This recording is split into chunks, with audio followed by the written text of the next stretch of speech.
Hello friends, welcome back to my YouTube channel Science Express. तो friends, आप लोग कहेंगे कि 4-5 दिन से वीडियो क्यों नहीं आ रहा था। तो मैं आपको बता दूं कि दशहरा चल रहा था, तो मैंने दशहरा में साउंड आवाज़ बहुत आ रहा था घर का भी, इसलिए मैंने वीडियो आप लोगों के लिए नहीं बनाए थे और नहीं बना पाए। क्योंकि आप लोगों के लिए जो दशहरा में जानते हैं कि मेला घूमा जाए, घूमने के लिए आप लोग क्वेश्चन भी टाइप नहीं किए थे, इसलिए नहीं बन पाया था। खैर उस सब बात छोड़िए, चलिए मेन मकसद पाते हैं कि आज के इस वीडियो में हम लोग क्या देखने वाले हैं। तो मैं आपको बता दूं कि क्लास 12th हिंदी पदखंड हम लोग गद्यखंड समाप्त कर दिए हैं। प्लेलिस्ट डिस्क्रिप्शन में मिल जाएगा, जाकर देख लीजिएगा, ठीक है। तो क्लास 12th पदखंड का आपका देखिए चैप्टर 11, जो चैप्टर यानी पाठ का नाम है प्यारे नन्हे बेटे को। क्या नाम है पाठ का? पाठ 11 का नाम क्या है? चैप्टर 11 का नाम क्या है? प्यारे नन्हे बेटे को, जिनका कवि जी का नाम क्या है? विनोद कुमार शुक्ल। कवि जी का नाम क्या है? विनोद कुमार शुक्ल। ऑब्जेक्टिव में आपको यहाँ से सीधे प्रश्न बन रहा है कि प्यारे नन्हे बेटों के जो आपका इति है, पाठ है, कविता है, उन कविता का कवि जी का नाम क्या है? तो विनोद कुमार शुक्ल होगा। तो इन चैप्टर से आपका जितना भी MVV ऑब्जेक्टिव क्वेश्चंस मैं आपको बता दूं, पूरी की पूरी निचोड़ ऑब्जेक्टिव लाए हैं आपके लिए, और आप देख लेते हैं तो आपका यह चैप्टर आज कंप्लीट हो जाएगा। उसके बाद आप लोग कहेंगे कि PDF नोट्स कहाँ मिलेगा, तो मैं आपको बता दूं मेरा व्हाट्सअप नंबर यहाँ पर देख लीजिए 6204317872 पर हाय हेलो अपना नाम भेजिएगा, मैं ग्रुप में जोड़ देंगे। और उसके बाद आपको टेलीग्राम चैनल साइंस एक्सप्रेस वहाँ पे भी आपको मिल जाएगा। और नीचे देख लीजिए मेरा सोशल मीडिया और भी है, तो आप लोग ध्यान से देख लीजिए, फॉलो सब्सक्राइब लाइक जरूर कीजिएगा। यूट्यूब है, फेसबुक है, इंस्टाग्राम, ट्विटर और डेली वीडियो सुबह 7 बजे आपको मिल जाता है। फ्रेंड्स, मैं आपसे लास्ट में रिक्वेस्ट करूंगा कि वीडियो अच्छा लगेगा तो एक लाइक ज़रूर कीजिएगा, क्योंकि आपके लिए इतना मेहनत कर रहा हूं। और हमसे जुड़ने के लिए चैनल को सब्सक्राइब करके बेल आइकन प्रेस ऑल पर क्लिक कर लीजिएगा, ताकि आपको पूरी की पूरी नोटिफिकेशन वीडियो आपको मिले, वीडियो का नोटिफिकेशन आपके पास पहुंच जाए। तो आप लोग देख लेंगे। तो चलिए जोश के साथ पहला प्रश्न आपके सामने आ रहा है, तो इसका आंसर आप लोग बताइएगा और मैं भी बताएंगे, ठीक है। पहले आप लोग बताइएगा, उसके बाद हम बताएंगे, ठीक है। चलिए, तो आपके सामने पहला प्रश्न देखिए, पहला प्रश्न आपके सामने आ रहा है, प्रश्न पढ़िए। प्रश्न है, विनोद कुमार शुक्ल का निवास स्थान कहाँ है? निवास मतलब आप जाने गए घर, निवास का मतलब घर, स्थान कहाँ है? विनोद कुमार शुक्ल का घर कहाँ है, या निवास कहाँ है, या निवास स्थान कहाँ है? Option A Uttar Pradesh, option B Chhattisgarh, option C Bihar, option D Punjab. तो राइट ऑप्शन इसका यहाँ पे बी सही होगा, छत्तीसगढ़। छत्तीसगढ़ के रायपुर में हुआ था दोस्तों, छत्तीसगढ़ के रायपुर में हुआ था, याद रखिएगा। रायपुर यहाँ पे आपको गांव का नाम मैंने लगा दिया, ठीक है, क्योंकि आपके बुक में रायपुर नहीं दिया हुआ है। डायरेक्ट यहाँ पे राज्य का नाम, स्टेट का नाम दिया गया छत्तीसगढ़। तो छत्तीसगढ़ के रायपुर में हुआ था। गांव का नाम याद रखिएगा, क्योंकि पूरे यूट्यूब पर आपको कोई भी नहीं बताएगा, क्योंकि रायपुर आपसे पूछ देगा तो आप लोग ना कि बुझिएगा कि हम पढ़ भी नहीं किए हैं, इसलिए मैंने आपको बता दिया। तो करेक्ट ऑप्शन बी सही होगा। चलिए आप लोग सेकंड प्रश्न की ओर बढ़िए। सेकंड प्रश्न आपके सामने, सेकंड प्रश्न है, विनोद कुमार शुक्ल ने कौन सी कविता लिखी है? Option A, option B, option C, option D में क्या सही होगा? तो भैया आप लोग प्यारे नन्हे बेटे को तो देख ही रहे हैं, तो विनोद कुमार शुक्ल आप लोगों को मैंने पहले ही बताया है, क्योंकि यह प्रश्न आपके बोर्ड एग्जाम में लगभग 10 बार से ज़्यादा पूछा गया है। आप लोग आंकड़ा उठाकर देख लीजिएगा। तो प्यारे नन्हे बेटे को विनोद कुमार शुक्ल ने लिखे हैं, तो करेक्ट ऑप्शन आपको यहाँ क्या बन रहा है? बी बन रहा है। तो चलिए हम लोग थर्ड प्रश्न की ओर बढ़ते हैं। थर्ड प्रश्न आपके सामने, थर्ड प्रश्न है, रघुवीर सहाय स्मृति पुरस्कार, एक ठीक है, आप पुरस्कार का नाम है, यह बात याद रखिएगा। पुरस्कार का नाम क्या है? रघुवीर सहाय स्मृति पुरस्कार विनोद कुमार शुक्ल को कब प्रदान किया गया? मतलब विनोद कुमार शुक्ल को कब मिला रघुवीर सहाय स्मृति पुरस्कार? देखिए यहाँ पे पुरस्कार का नाम यही है, रघुवीर सहाय स्मृति पुरस्कार विनोद कुमार शुक्ल को कब मिला? तो दोस्तों आपको मैं बता दूं कि 1990 में मिला था। करेक्ट ऑप्शन यहाँ पे बी बन रहा है, ठीक है, बी सही है। चलिए उसके बाद आपके सामने चौथा प्रश्न, चौथा प्रश्न आपके सामने है, 1999 में विनोद कुमार शुक्ल को कौन सा पुरस्कार प्रदान किया गया? 1990 में क्या मिला था, यह बात ध्यान रखिए। 1990 में रघुवीर सहाय स्मृति पुरस्कार मिला था विनोद कुमार शुक्ल को 1990 में। 1999 में कौन सा पुरस्कार मिला था भैया? ऑप्शन ए गलत होगा। आइए नीचे देखिए, बताइए बी सी डी में क्या राइट आंसर होगा। भैया राइट ऑप्शन सी होगा। साहित्य अकादमी पुरस्कार मिला था 1999 में। 1990 में रघुवीर सहाय स्मृति पुरस्कार मिला था विनोद कुमार शुक्ल को, लेकिन 1999 में उनको साहित्य अकादमी पुरस्कार मिला था। ये दोनों फर्क याद रखिएगा।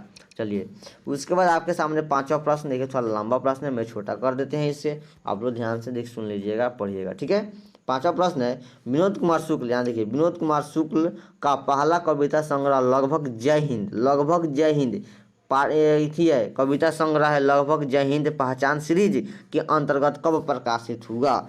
कब प्रकाशित हुआ भैया, कब हुआ भैया 1971 में हुआ। करेक्ट ऑप्शन यहाँ पे ए बन रहा है, करेक्ट ऑप्शन यहाँ पे ए सही होगा। चलिए उसके बाद आपके सामने छठा प्रश्न आपके सामने यहाँ पे प्रश्न आ गया है आपके सामने, देखिए प्रश्न है, विनोद कुमार शुक्ल विश्वविद्यालय में एसोसिएट प्रोफेसर रहे हैं।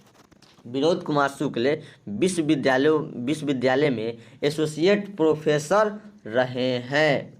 एसोसिएट प्रोफेसर रहे हैं कहाँ का, मतलब किस विद्यालय में विनोद कुमार शुक्ल जी एसोसिएट प्रोफेसर रहे हैं, कहाँ का। 6 का भैया करेक्ट ऑप्शन यहाँ पे सी होगा, इंदिरा गांधी कृषि विश्वविद्यालय, करेक्ट ऑप्शन यहाँ पे सी सही है। चलिए उसके बाद आपके सामने सातवां प्रश्न है, विनोद कुमार शुक्ल, ध्यान से देखिए, विनोद कुमार शुक्ल का पहला कविता संग्रह कौन सा है। विनोद कुमार शुक्ल का पहला कविता संग्रह कौन है, तो लगभग जय हिंद। आप लोग पहले ही मैंने उधर मतलब 3 या 4 में आपको मैं बताया था, लगभग जय हिंद विनोद कुमार शुक्ल का पहला कविता संग्रह है, पहला, ये बात ध्यान रखिए, पहला कविता संग्रह उनका फर्स्ट पहला, क्या नाम था उनका, लगभग जय हिंद था उनका पहला कविता संग्रह था विनोद कुमार शुक्ल का, करेक्ट ऑप्शन यहाँ पे डी सही है। चलिए तो दोस्तों आप लोगों के लिए इतना मेहनत करने के बाद कम से कम अभी लाइक ठोकिए, लाइक ठोकने के बाद जो आपको वहाँ पे रेड रंग का दिखाई दे रहा है सब्सक्राइबर, उस पर आप भाई समझकर फेंकिए सब्सक्राइबर, या सर समझकर फेंकिए, या दोस्त समझकर फेंकिए, आप जो बुझाए वैसा फेंकिए, क्योंकि आपके लिए इतना मेहनत किया जा रहा है, ठीक है। तो आपके लिए 8वां प्रश्न मैंने यहाँ पे आ गए, 8वां प्रश्न तक आ चुके हैं। तो 8वां प्रश्न है, ध्यान दीजिए, प्यारे नन्हे बेटे को कविता किस शैली में लिखी गई है। जो आपके प्यारे नन्हे बेटा है, प्यारे नन्हे पाठ का नाम है भैया, प्यारे नन्हे बेटे को जो आपका पाठ है, जो चैप्टर है, जो कविता है, उस कविता मतलब जो है वो किस शैली से में लिखी गई है, किस शैली से लिखी गई है, किस शैली द्वारा लिखी गई है। Option A, option B, option C, option D आपके सामने दिख रहा है भैया। यह जो लिखा गया है ना, वार्तालाप मतलब बातचीत है, बातचीत की शैली, वार्तालाप शैली से में लिखी गई है प्यारे नन्हे बेटे को, करेक्ट ऑप्शन यहाँ पे बी बन रहा है, राइट ऑप्शन बी सही है। चलिए 9 नंबर प्रश्न आपके सामने, 9 नंबर प्रश्न है, प्यारे नन्हे बेटे को कविता का नायक कहाँ का रहने वाला है। जो प्यारे नन्हे बेटे को आपका जो कविता है, इन कविता में नायक जो है, इन कविता का नायक कौन है, और नायक जो है वह कहाँ का रहने वाला है। Option A, option B, option C, option D में करेक्ट ऑप्शन यहाँ पे क्या होगा, तो भैया उत्तराखंड, करेक्ट ऑप्शन यहाँ पे बी बन रहा है, ठीक है। चलिए 1 सेकंड। उसके बाद हो गई, उसके बाद आपके सामने यहाँ पे 10 नंबर प्रश्न है, विनोद कुमार शुक्ल 20वीं सदी के किस दशक में एक कवि के रूप में सामने आए थे। 20वीं सदी में किस दशक में एक कवि के रूप में उभर आए, या एक कवि के रूप में आए भैया 7वें 8वें दशक में, करेक्ट ऑप्शन यहाँ पे सी होगा, ए बी डी गलत होगा, राइट ऑप्शन सी सही होगा। चलिए उसके बाद आपके सामने 11 नंबर प्रश्न, 1 सेकंड, 11 नंबर प्रश्न आपके सामने देखिए, 11 नंबर प्रश्न है, विनोद कुमार शुक्ल की रचना महाविद्यालय याद रखिएगा, महाविद्यालय इनका रचना है। विनोद कुमार शुक्ल की रचना महाविद्यालय साहित्य की किस विद्या का संग्रह है, किस विद्या से लिया गया है। विद्या मतलब वह कहानी है, कि वह उपन्यास है, कि कविता है, कि वह निबंध है, मतलब विद्या का अर्थ वही हुआ। तो किस विद्या का संग्रह है भैया, करेक्ट ऑप्शन यहाँ पे बी सही होगा, कहानी संग्रह, करेक्ट आंसर यहाँ पे बी सही है। चलिए उसके बाद आपका प्रश्न देखिए, आपका प्रश्न आपके सामने 12 नंबर आ गया है। प्रश्न है, कौन सा उपन्यास, 1 सेकंड, कौन सा उपन्यास विनोद कुमार शुक्ल द्वारा लिखित है। Option A, option B, option C, option D में कौन सा उपन्यास विनोद कुमार शुक्ल द्वारा लिखी गई है। 12 का करेक्ट ऑप्शन यहाँ पे क्या बन रहा है भैया, नौकरी की कमीज। करेक्ट ऑप्शन यहाँ पे ए सही है, ये सही है भैया। ये प्रश्न आपके बोर्ड एग्जाम में कई बार पूछा गया, लगभग 10 से 12 बार पूछा चुका है। तो आप लोग थोड़ा इन प्रश्न पर ध्यान दीजिएगा, क्योंकि यह प्रश्न आपके लिए MVVI बन रहा है। ठीक है, MVVI। ठीक है, कौन सा उपन्यास विनोद कुमार शुक्ल द्वारा लिखित है, नौकरी की कमीज। करेक्ट ऑप्शन यहाँ पे आपके ए सही होगा। चलिए, उसके बाद आपके सामने 13 नंबर प्रश्न। 13 नंबर प्रश्न है, कौन सी कृति विनोद कुमार शुक्ल की नहीं है, नहीं है, नहीं है, नहीं है। बताइए, option A, option B, option C, option D में कौन सी कृति विनोद कुमार शुक्ल की नहीं है। भैया, इंद्रजाल विनोद कुमार शुक्ल की कृति यानी रचना नहीं है, लेकिन आपका ABC। महाविद्यालय, पेड़ पर कमरा, दीवार में एक खिड़की रहती थी, विनोद कुमार शुक्ल की रचना है, कृति है, लेकिन कौन नहीं है, इंद्रजाल। आपका करेक्ट ऑप्शन डी वाला नहीं है। चलिए, उसके बाद आपके सामने 14 नंबर प्रश्न। 14 नंबर प्रश्न है, कौन सी कृति विनोद कुमार शुक्ल की है, वहाँ पे नहीं है, यहाँ पे है। कौन सी कृति विनोद कुमार शुक्ल की है, option A, option B, option C, option D. भैया, ऑप्शन सी सही होगा। सब कुछ बचा रहेगा, विनोद कुमार शुक्ल की रचना है, लेकिन गंगा तट नहीं है, घास में डूब का आकाश नहीं है, आंसू नहीं है। कौन है, सब कुछ बचा रहेगा, विनोद कुमार शुक्ल की कृति या आप रचना कहिए, उनका रचा हुआ है। करेक्ट ऑप्शन यहाँ पे सी सही होगा। चलिए, उसके बाद आपके सामने 15 नंबर प्रश्न थोड़ा लंबा प्रश्न है, मैं छोटा कर देते हैं। ठीक है, याद रखिएगा। प्रश्न है, विनोद कुमार शुक्ल निराला सृजन पीठ में जून 1994 से जून 1996 तक इस पद पर किस पद पर रहे, किस पद पर है भैया। यहाँ पे इस है, किस हो जाएगा। ठीक है, याद रखिएगा। 1 सेकंड, मैं यहाँ पे लिख देते हैं। 1 सेकंड हो गया। यहाँ पे क्या होगा, इस नहीं होगा, किस होगा। वहाँ पे टाइप में थोड़ा छूट हो गया, इसलिए आपके लिए सॉरी। क्या होगा, सॉरी मांग रहे। और बोले टाइप किए हैं किस, वहाँ पे इस हो गया है, तो हम क्या करें। ठीक है, आपको ग्रुप में भेजेंगे, सुधार कर भेजेंगे उसको। यहाँ पे आप लोग यहाँ पे इसको आप लोग समझिएगा, क्या किस दूसरा किस वर्ड ना समझिएगा। ठीक है, विनोद कुमार शुक्ल निराला सृजन पीठ में जून 1994 से जून 1996 तक किस पद पर रहे हैं, option A, option B, option C, option D. Correct option यहाँ पे आप लोग बताइए भैया। अतिथि, गेस्ट, अतिथि साहित्यकार, गेस्ट। ठीक है, करेक्ट ऑप्शन यहाँ पे ए नहीं होगा भैया, करेक्ट ऑप्शन यहाँ पे बी होगा। ठीक है, क्या होगा, बी होगा, अतिथि होगा। चलिए, उसके बाद आपके सामने यहाँ पे 16 नंबर प्रश्न। 16 नंबर प्रश्न है, विनोद कुमार शुक्ल को कौन सा पुरस्कार नहीं प्रदान किया गया।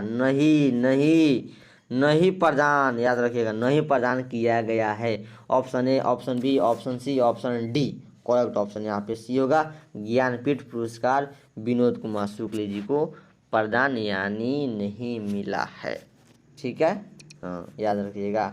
17 नंबर प्रश्न आपके सामने। 17 नंबर प्रश्न है, विनोद कुमार शुक्ल का जन्म कहाँ हुआ था। विनोद कुमार शुक्ल का जन्म कहाँ हुआ था भैया। आप लोगों के लिए ये तो गलत है भैया, आप लोगों के पहले ही बताए हैं फर्स्ट वीडियो में। कहाँ, छत्तीसगढ़ के रायपुर में। कहाँ हुआ था, छत्तीसगढ़ के रायपुर में। तो option A Uttar Pradesh, option A में उत्तर प्रदेश है, तो सही है नहीं है, तो आप लोग ढूंढिए, छत्तीसगढ़ कामना ऑप्शन में है भैया, ऑप्शन डी में है।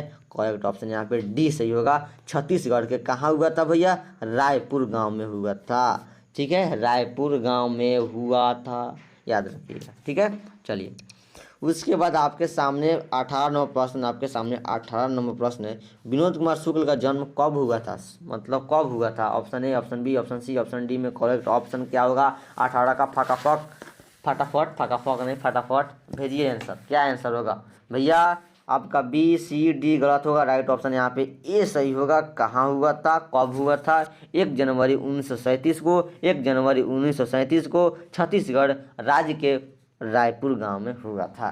करेक्ट ऑप्शन यहाँ पे ए सही है, 1 जनवरी 1937 को।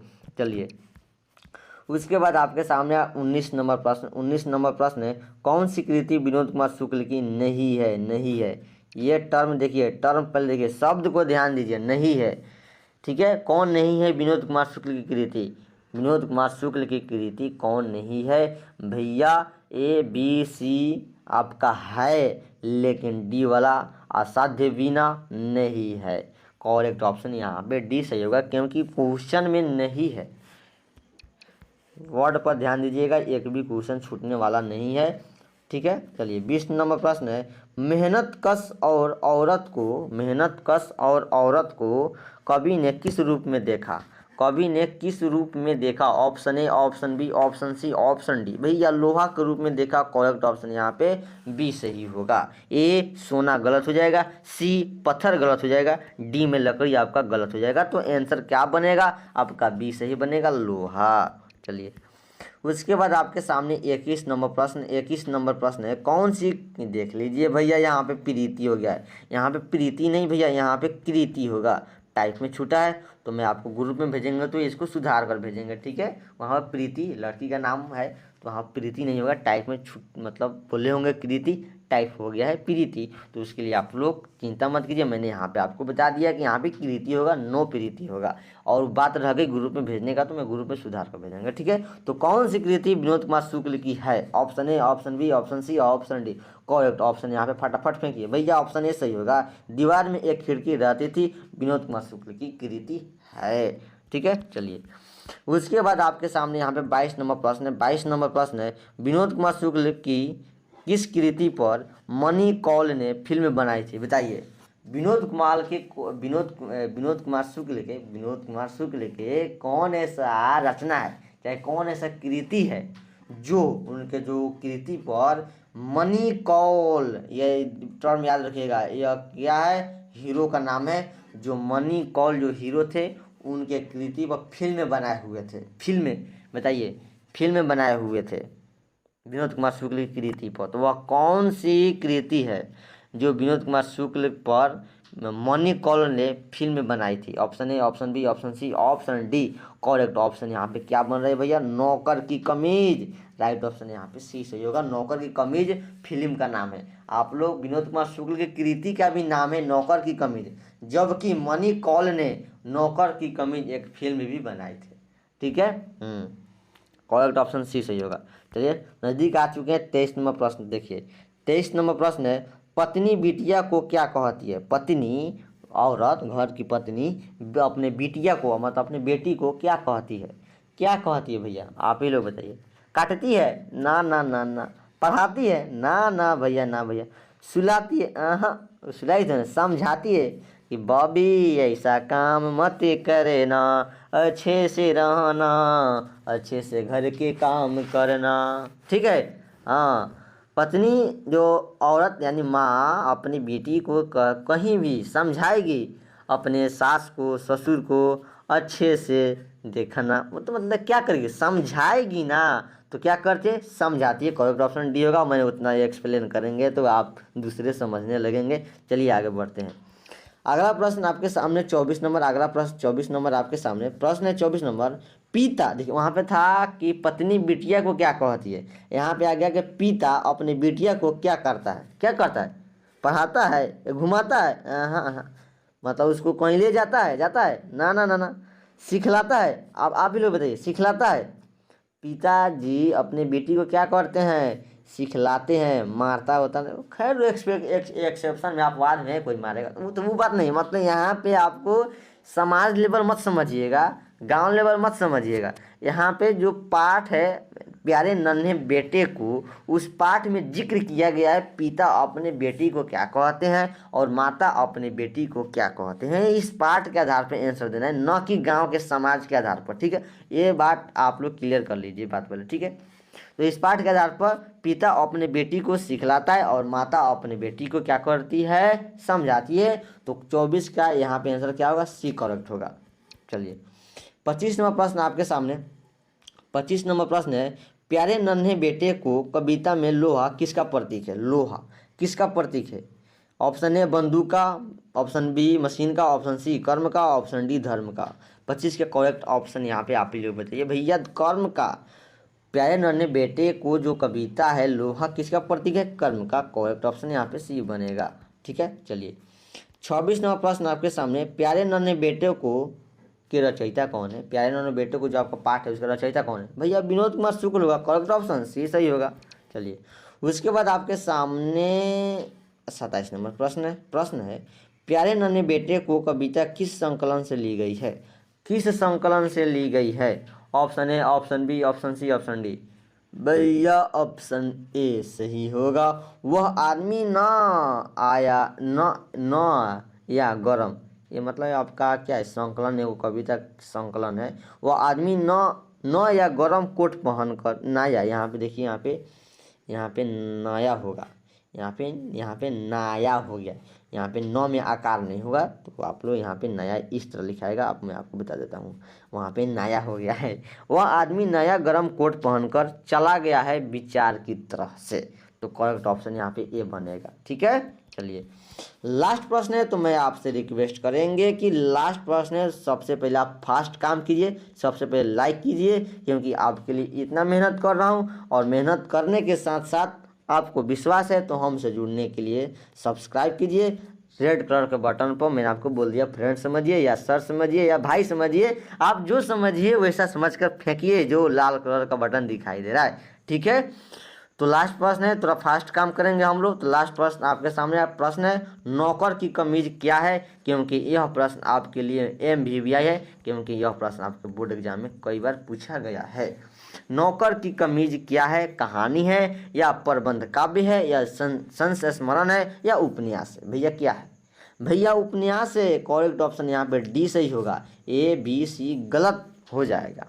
तो आप लोग, मैं आपको बता दूं, वीडियो अच्छा लगा हो तो लाइक कीजिएगा, चैनल को सब्सक्राइब कीजिएगा, दोस्तों के पास शेयर कीजिएगा, और शेयर करने के साथ साथ आप लोग कहेंगे कि सर यह PDF नोट्स कहाँ मिलेगा, तो मैं आपको बता दूं, मेरा व्हाट्सअप नंबर 6204317872 का हाय हेलो अपना नाम भेजिएगा, मैं ग्रुप में जोड़ देंगे, या आपको लिंक डिस्क्रिप्शन में मिल जाएगा, टेलीग्राम, फेसबुक, इंस्टाग्राम, ट्विटर या व्हाट्सअप ग्रुप, वहां से भी आप डायरेक्ट ज्वाइन हो सकते हैं। और मेरा टेलीग्राम चैनल यहाँ पे देख लीजिए, या आपको लिंक डिस्क्रिप्शन में सब का सब दिया गया है, WhatsApp, Facebook, Instagram, Twitter, YouTube, Telegram, सब का सब दिया गया है, व्हाट्सअप ग्रुप भी दिया गया है, वहाँ पे जाके क्लिक कीजिए, डायरेक्ट ग्रुप में ज्वाइन हो जाइएगा। नोट, इन सभी का आंसर शीट लेने के लिए आपको यूट्यूब पे वीडियो देखना पड़ेगा। मैंने यह लिखने का कारण है कि अगर आप PDF अपने दोस्तों को पास शेयर करते हैं तो उनको यह बात बोल दीजिएगा कि इन सभी का PDF नोट्स लेने के लिए आपको यूट्यूब पे वीडियो देखना पड़ेगा। तो ओके बाय, गुड दोस्तों, मिलते हैं नेक्स्ट वीडियो में। थैंक यू, मस्त रहिए, बेस्ट रहिए, पढ़ते रहिए।